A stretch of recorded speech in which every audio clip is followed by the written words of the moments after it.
everyone, and welcome to this episode of the Standout Job Seeker presented by Jobscan. I'm your host, Sydney, and I'm really excited to be presenting this episode to you. I interviewed Keanna Carter, who is previously a recruiter at Google and GoPuff. She's now a career coach.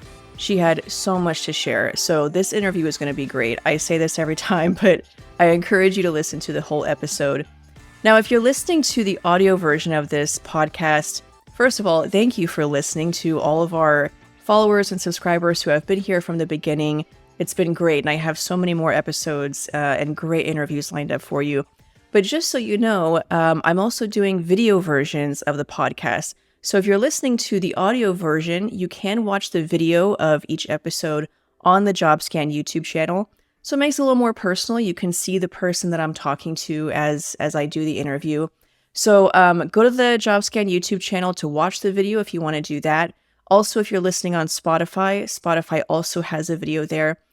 And subscribe to our YouTube channel because I'm going to be posting clips from each episode. So if you don't want to or can't listen to the entire episode, I'm going to publish smaller 3 to 5 minute clips from each episode. So kind of breaks it down to small little bite-sized portions. So go over to the Jobscan YouTube channel, check it out there, as well as the full episode, which I'm going to publish.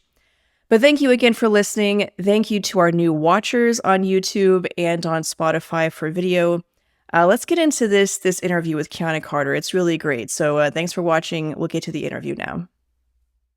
Well, Keanna, thanks for being on the show. Thanks for joining. I am so excited to talk to you because of your background in recruiting at Google and GoPuff. I imagine you have so much knowledge to share.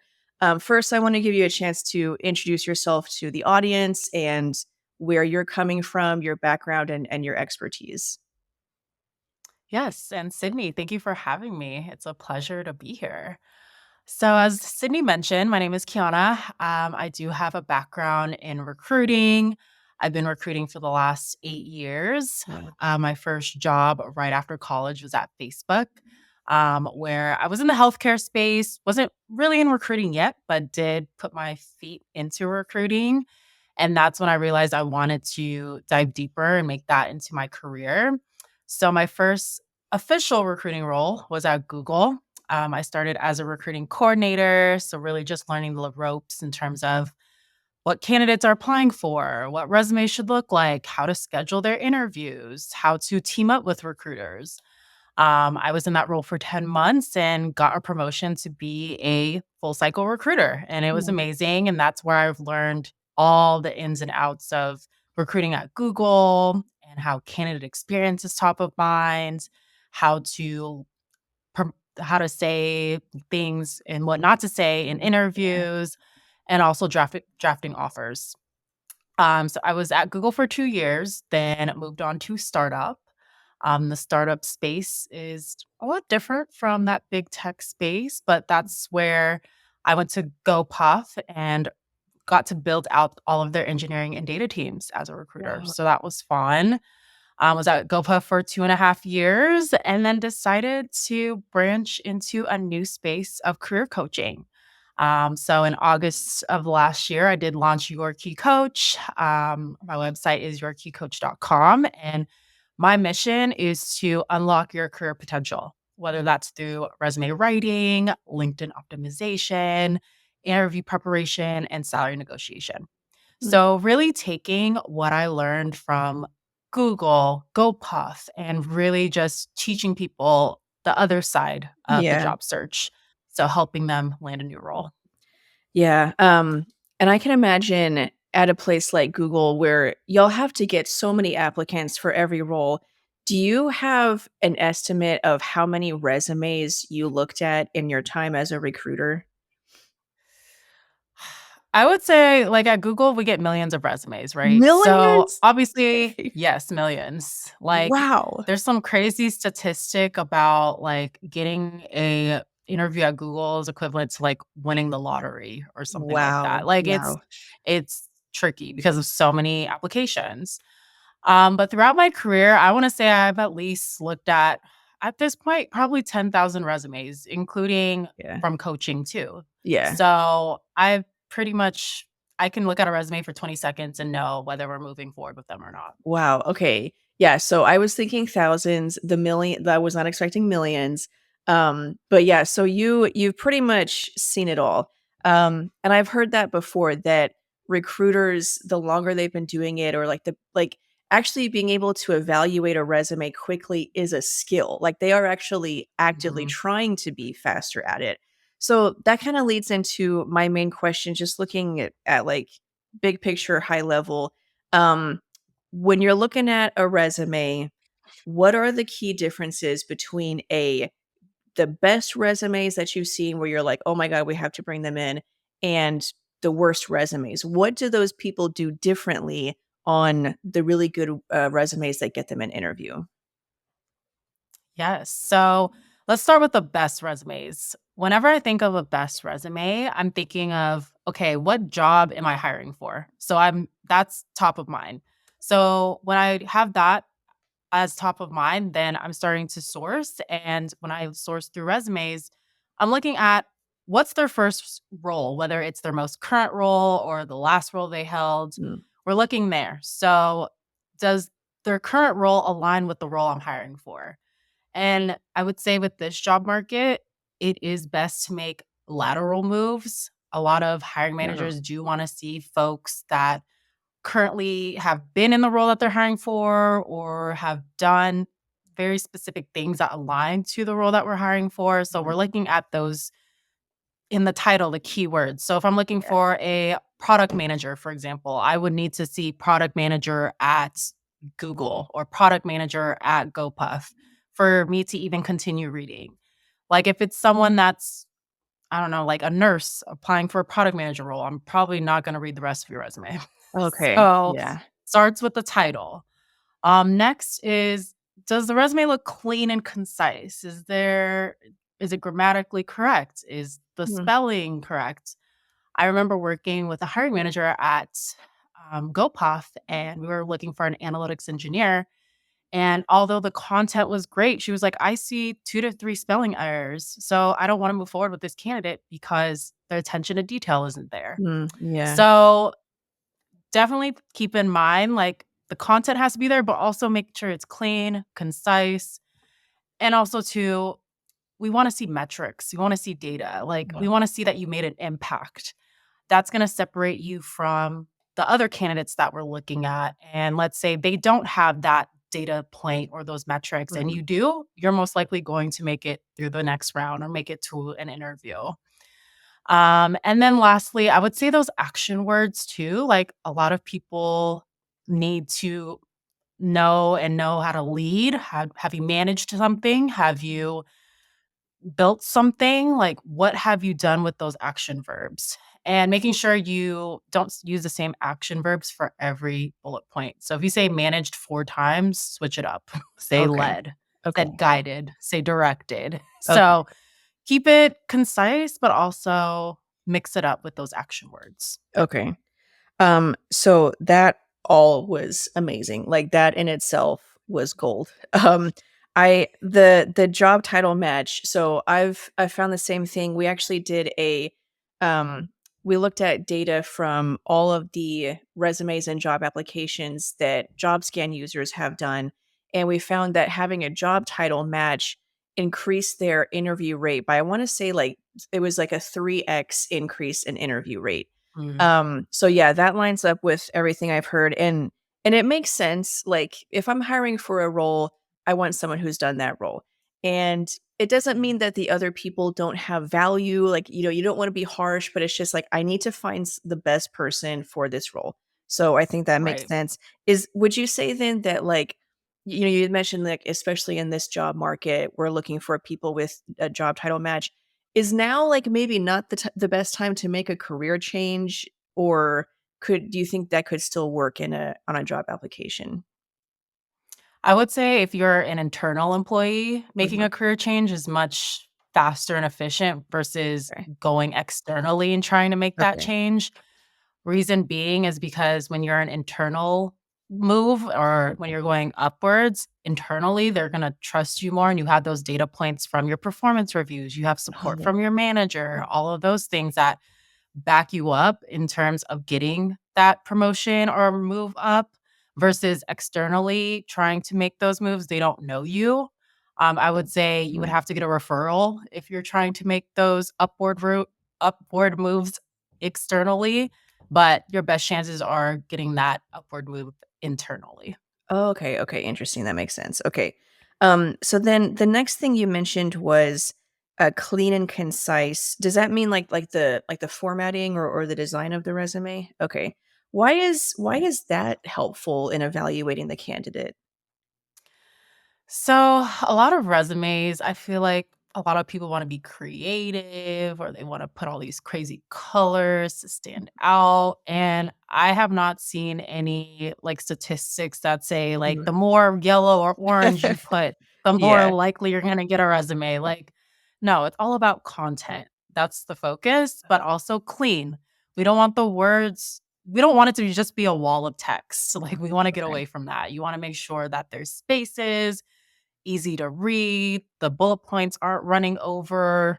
I would say that lines up with the worst resumes where it's just too much information and you're just putting Mhm. so much to make up for whatever it is, where it's you have to think of your resume as a ticket to an interview. So you want them to look at your resume and be like, "Oh, they did this. I want to hear more about this. Let's get on a call with them." You Okay. don't got to put everything on your resume. Your resume should really be your highlights so that when you go into the interviews, you're talking through those bullet points and expanding further.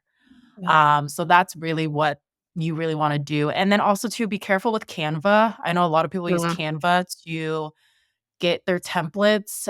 What I've learned is that a lot of applicant tracking systems, or ATS is what I'll refer to during this podcast. So ATS systems, they don't read them correctly, Mhm. or it for like the format gets jumbled. So you really want to make sure that your resume can be read through Microsoft Word or Google Docs. There's a bunch of different websites that offer those formats and they're free. So Mhm. definitely keep that in mind. Yeah.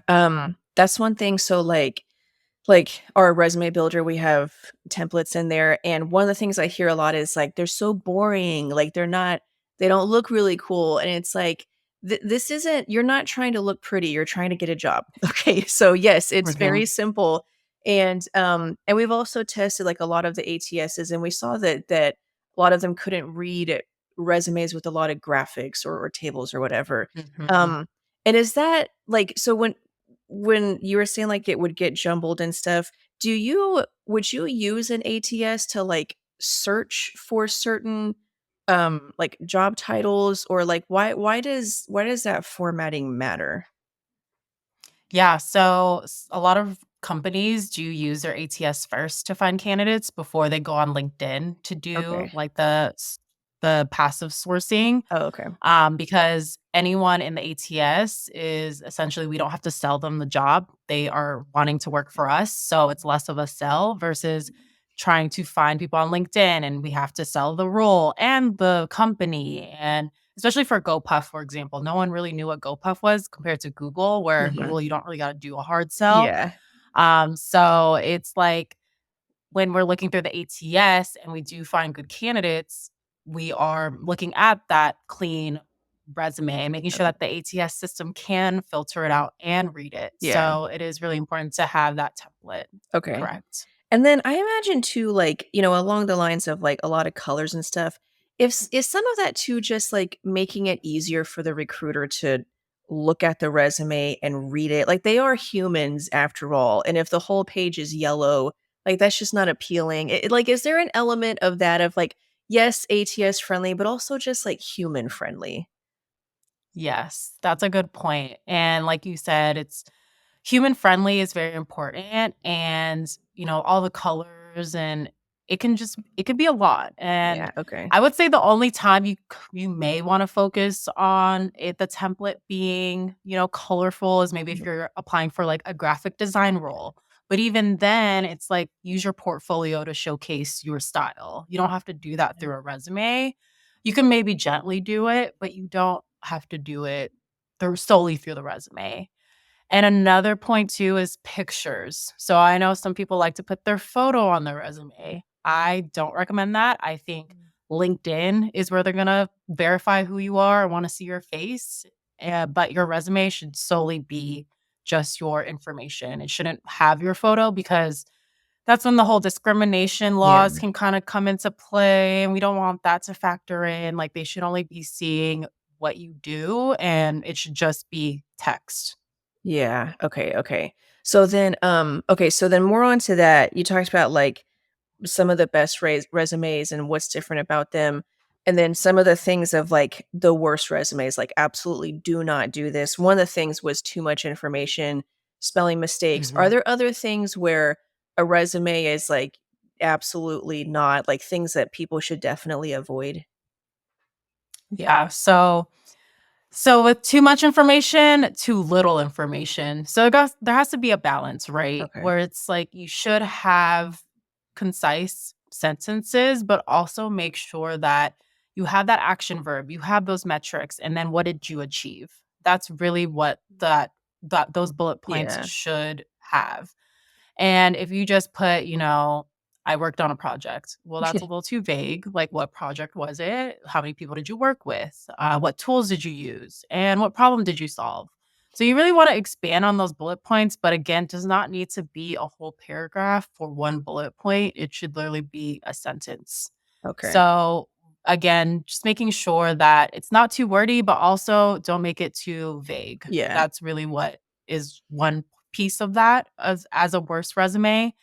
And then another two, again, it is just all those colors, if the fonts are mismatched and things like that. Like you want to make sure the resume aligns from top to bottom. So making sure the fonts are the right sizes, like it's not too big, but then also easy to read. Like Mhm. don't go under 10 font.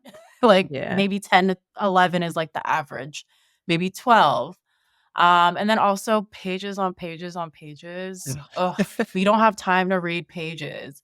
Yeah. I would say for any roles, director and above, you can go over that one page mark. So I would say 2 pages max for director and above roles. Mhm. So if you're like an executive, obviously you do need to highlight all of those things that you've done in the last 10 plus years. Anything manager, senior manager, or below, 1 page is enough. And if let's say you've held so many different roles, you can have a section that says additional roles and just highlight the titles. And I would say that's for any roles that are over 10 years old and you can't fit it on your one-page resume. Okay, so even if the job is relevant, like maybe it's even the same job title, it's more about how recent it was and just talk about the most. Okay, that makes Yeah. sense. Yeah, okay. Yes. Um okay, so then this kind of like so one of my questions was like let's say a person they've applied all of these tips and they have like this really great resume, it's tailored to the job and all that. And they're qualified, they have all the skills. Sometimes people feel like they are a really good candidate, but they still don't get an interview. What Mhm. what mistakes could they be making that they don't even realize? Or when you're looking at resumes and there are so many qualified candidates, how do you decide who gets an interview, like who to bring in for an interview? Yeah. So I would say with this job market and with the clients that I've been helping, it isn't as easy as it is before to get Okay. interviews. And I would say now is the time to start networking and Mm. really doing your due diligence to find people that could vouch for you. Because you have to think when you are submitting a resume, they have no idea who you are. And you have to think like that with you and the hundreds of other applicants. I would say a lot of hiring managers are thinking referral wise. So I know at Google, for example, we would say good people know good people. Mhm. So we would look at those employee referrals mostly because that's another point to like the employee engagement as well. So employees they feel like they're heard if they refer their people that they know. It doesn't have to be their friends. It could be anyone. So really just doing your due diligence to network and then also too, maybe your job search strategy isn't great. If you're applying to roles that have been posted over a week and have hundreds of applicants, you should just assume that they already have a solid pipeline. And if you already submit your resume a week later, you're going to be at the bottom of the barrel. So Okay. it's really thinking about those roles that have just been posted within 24 hours. And then also being able to reach out to your network or connections for them to push your resume up to those hiring managers. Okay, that's really good advice. Like, first, the networking and referrals, but also knowing which jobs to not apply for based on like when it was posted. And like, that might take out a lot of jobs, but if you didn't have a chance to get an interview anyways, then it's really just about being more efficient. Yeah. Was it ever Yes. was it ever tough? Like, if you're looking at a resume and you're like, all these people are qualified, but I can't interview all of them. How do I pick? Or is it not like that and, like, you just interview everyone who is qualified? Do you ever have to, like, make tough choices like that? It really just depends on the hiring manager, really. I think as a recruiter, I will screen as many people as possible, but as a recruiter, we don't make those hiring decisions. So we are only responsible for finding those candidates for the hiring manager. So let's say I screen 20 people, the hiring and I submit all 20, the hiring manager's like, well, I don't got time to interview 20 people. So out of this 20, who is Oh, okay. the best of the best out of these 20? And let's say we can only interview 5. So it's really like the hiring managers are thinking from a time perspective because again, as a hiring manager, they're not just doing hiring manager work, they're also doing their actual role. Yeah. So you have to think in that sense. So I think at the end of the day, when it comes to that resume piece, yes, you can have the best resume. Yes, you can have the best referral, but it's really up to the hiring manager on what direction they want to move. Okay. So you really, like, have to go above and beyond in any way that you can. Yeah. Um, Yes. So from resume, from recruiter screen, when the recruiter's interviewing you, you have to really set yourself apart as well. okay. Yeah, that was gonna be my next question of, like, what are some examples of candidates who did go above and beyond? Like, what does that mean to stand out like that? Yeah, so it's really knowing the company that you're interviewing for. So, for example, GoPuff, when people were ecstatic and excited to work for GoPuff, and when I would ask them why GoPuff, and they would give me all these reasons why they would make an impact there, I was like, yes, this is going to be an easy sell. Hmm. Because as a recruiter, when we're thinking about candidates, we're thinking, is this person going to sign our offer? Because that's a metric for us that we Yeah. have to fill, right? So if you're excited about the role, you know what the role is when I feel like this is something that you really want to pursue and I'm not just another job that you're interviewing for on your list, then I'm going to push you forward and I'm going to let the hiring manager know, listen, this candidate knows GoPuff. They use it all the time. They they've researched our company. They have the relevant skills. Like this is someone that's going to do great here and they're going to do their best work. So it's really understanding when you are job searching, know who you're interviewing for and show that excitement during those interviews. Okay, interesting. Yeah, that makes sense. I mean, I tell people this all the time, like, the recruiters have metrics just like you. So it's not like they don't want to hire anyone. Like, the opportunity is there. You just got to show them that you're driven, that you're interested. Yeah, all that. Right. Okay, so then Yes.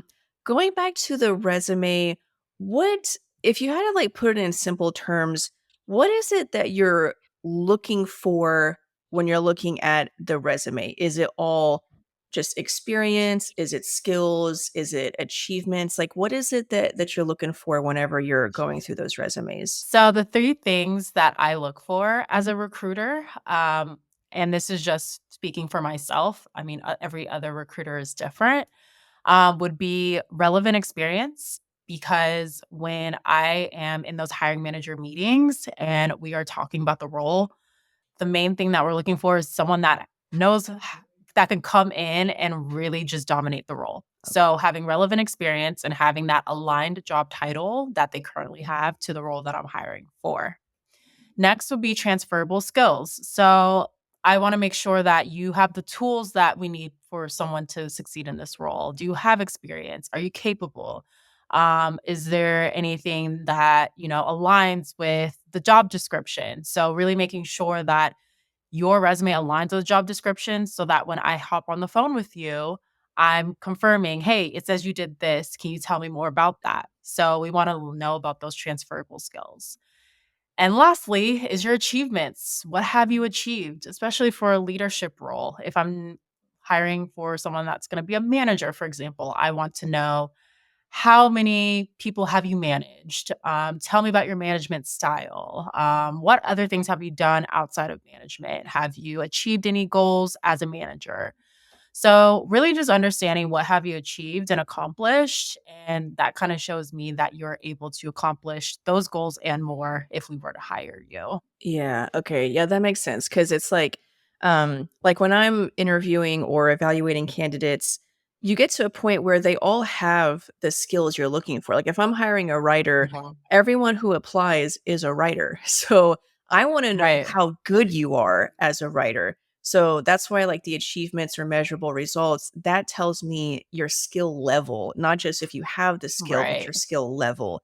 So yeah, I think that's definitely important. So Yes. then like kind of along those lines, and maybe I just answered it, but my question was like, how do recruiters evaluate talent before the interview? Like, is it just all in the resume? Do they look at other things? Yeah. Is resume like 100%, or are there other ways that they evaluate this candidate to see if they want to interview them? Yeah, so I would say resume is top of mind, but also we're looking at your LinkedIn. We're looking at your website if you have one, or your portfolio. Just really depends on the role. Like, for example, a graphic designer, we're going to look at your portfolio to just confirm or see, like, what does your work style look like? But for maybe a sales role, we'll probably look at, we want to look at your resume and see like what you've accomplished, but we'll also look at your LinkedIn. So I would say LinkedIn and resume go hand in hand. I don't think your resume and LinkedIn have to look exactly the same. But what I tell my clients is they have to mirror each other or reflect each other.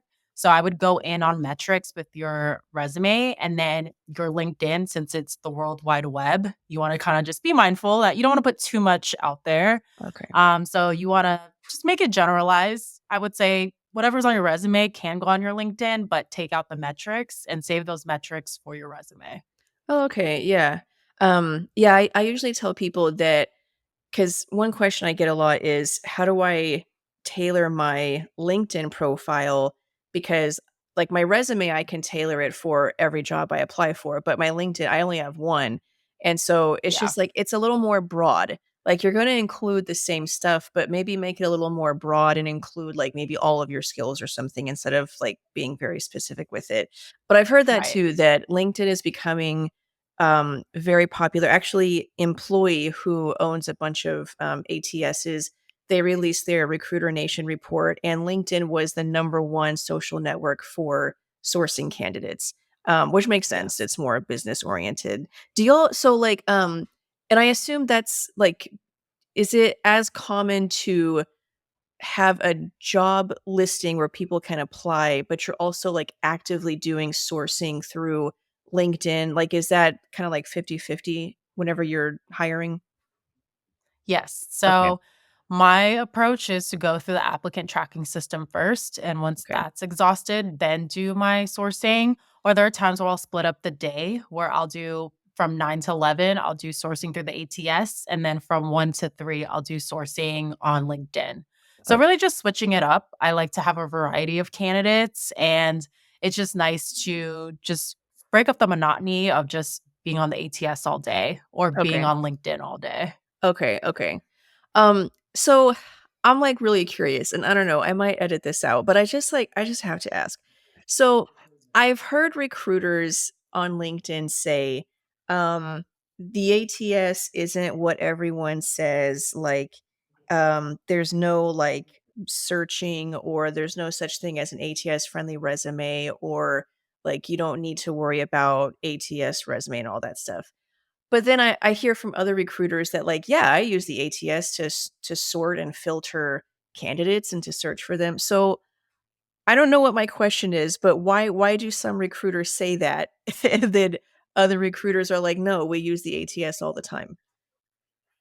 So I think some recruiters do say they don't use the ATS because, like, I worked with someone before that was like, "I'm absolutely not sourcing through our ATS. There's Okay. no great candidates through the ATS." So he never used our ATS, and I was like, Mm. "Okay, fine. That's more candidates for me to find." So I think for those people, if they think that way or they've had a bad experience with finding people through the ATS, then they are like, "No, I'm not gonna go that route," which is fine. However, in my experience, I found great candidates through the ATS system, and again, it's, less time selling the company to a Yeah. person that Yeah. that already is applying through the ATS, so I see it from that point of view. So I could see why recruiters would say that, but regardless, if you do find someone on LinkedIn, you have to upload them to the ATS for data purposes. Oh, yeah. So Yeah.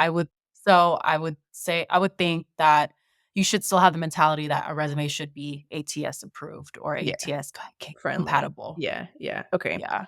Interesting. Yeah, I've just always wanted, because there was also Harvard Business School did a survey of like, I don't know, I think it was like 3,000 HR professionals.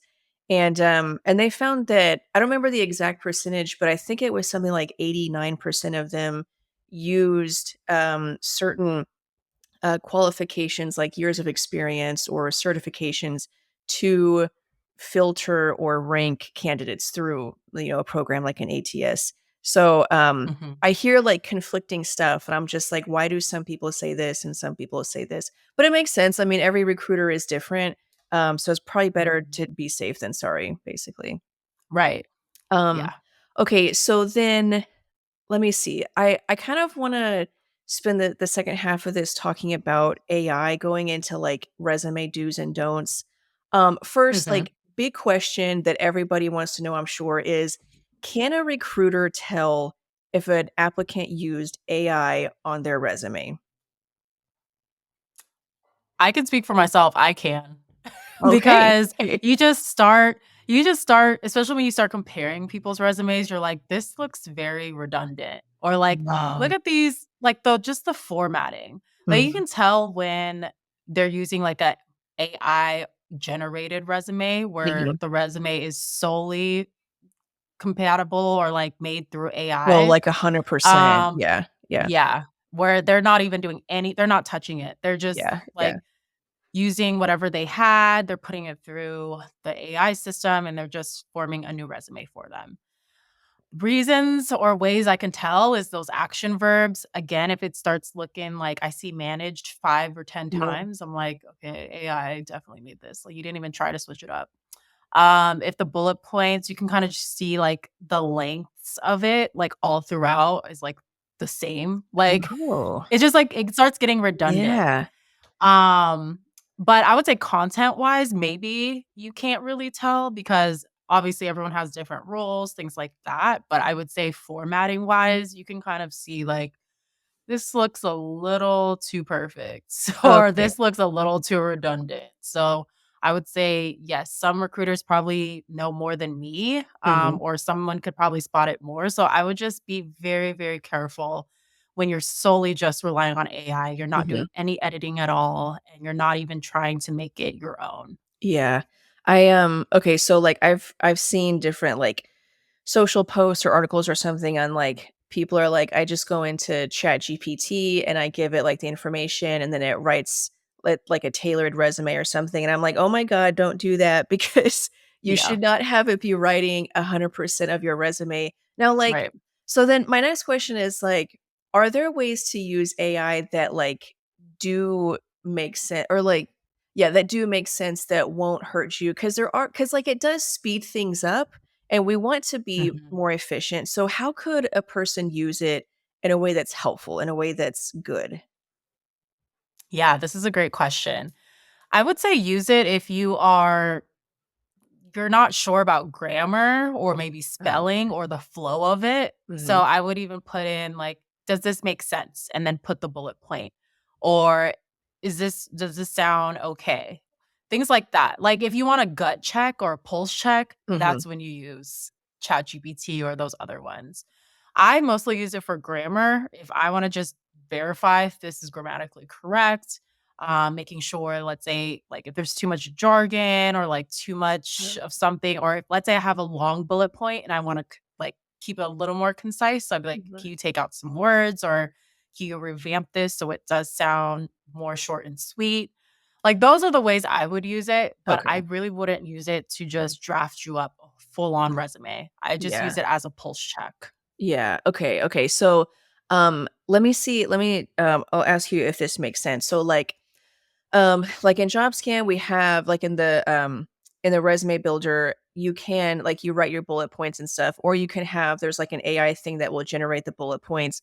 But what I always tell people is to use the generated bullet points as like inspiration, because Yes. as inspiration of like the best way to describe that skill, and then like fill in either your measurable result or use it as like the best example for for writing about that skill. Is that kind of like another way that you could use AI in that way? Yeah, and I love how Okay. you said use it as inspiration because that's literally what AI as a tool should be used for. Like they say use ChatGPT to help you like with a with let's say a trip that you're trying to plan and Yeah. you're like, "Hey, help me plan this trip." It's the same thing as a resume. Help me make sure that the formatting of my resume makes sense or Mhm. does it look clean, concise? Am I Yeah. writing enough? Shall I add more? Things like that. So really using it as inspiration. I really like that. Yeah, okay, yeah.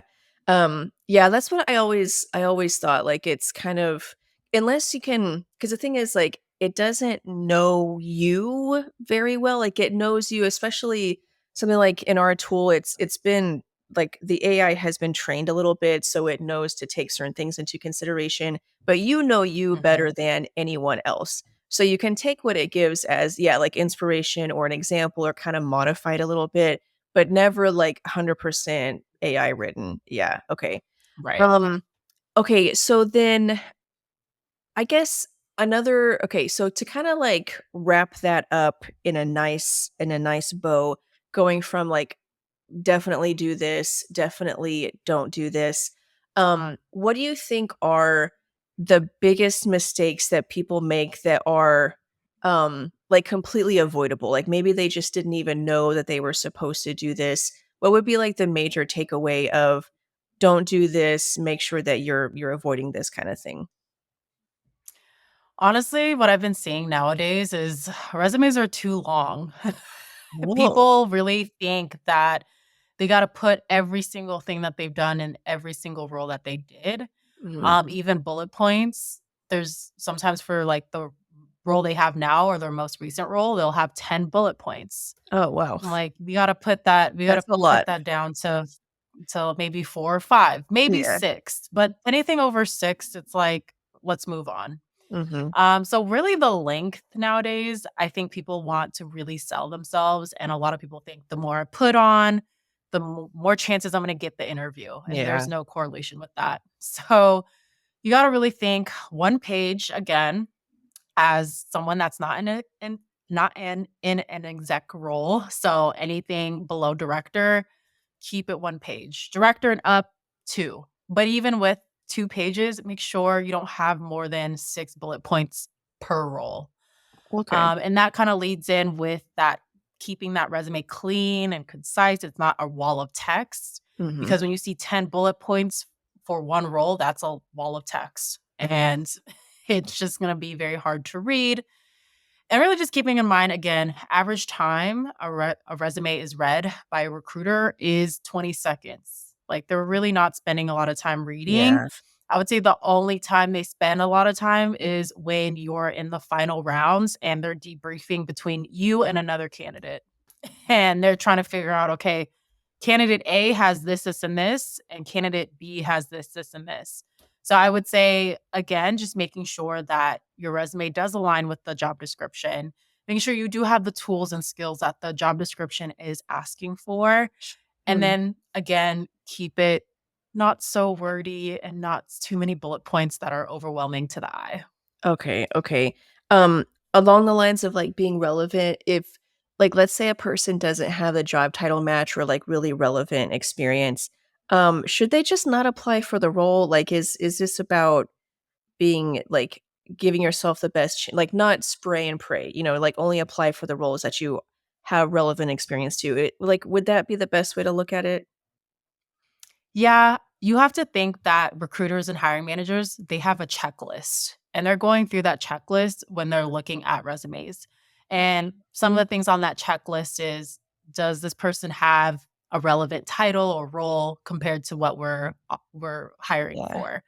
Do they have those tools that we named in the job description? Mm. So, really, as a candidate, pay attention to the job description. Don't just apply to random things and you haven't even looked. You're applying just because the company is cool. Well, Yeah. that's great, but are you even a product manager when this role is asking for that? Yeah. Or are you a software engineer? If you're a software engineer and it's a software engineering role, great. But do you have the tools like front end, back end, things like that? So really pay attention to the job description because that's what they're asking for, and that's what they're going to ask you during those interviews. Okay. Okay. I like it. So yeah, I would say major takeaway is relevancy in every way, in your job titles, in your achievements, even in the interview. Like, what you want to do is not just say, I've done this job, but you want to get even down to the details of being relevant to what they're looking for. So yeah. This has been like amazing advice. It's so interesting to hear from a recruiter. I can imagine for people that you work with, it's also very helpful too. Please, can you share where people can find you on LinkedIn or your site? Yes. So my LinkedIn is Keanna Carter. And then I have my website, yourkeycoach.com. And then I'm also on Instagram where I share some career tips and tricks. So Your Key Coach is my Instagram name. And those are the 3 sites you can find me on. Cool. And Key is Key, right? Yeah. Yes. Yes. Which I love because your name is Keanna. Is that where that Yes. came from? Okay. Yes. Okay. Your Key That's so Coach. good. Mhm. Okay. Well, Yes. thanks for being on the show. This was awesome. Thank you for your time. Yes. Thank you for having me.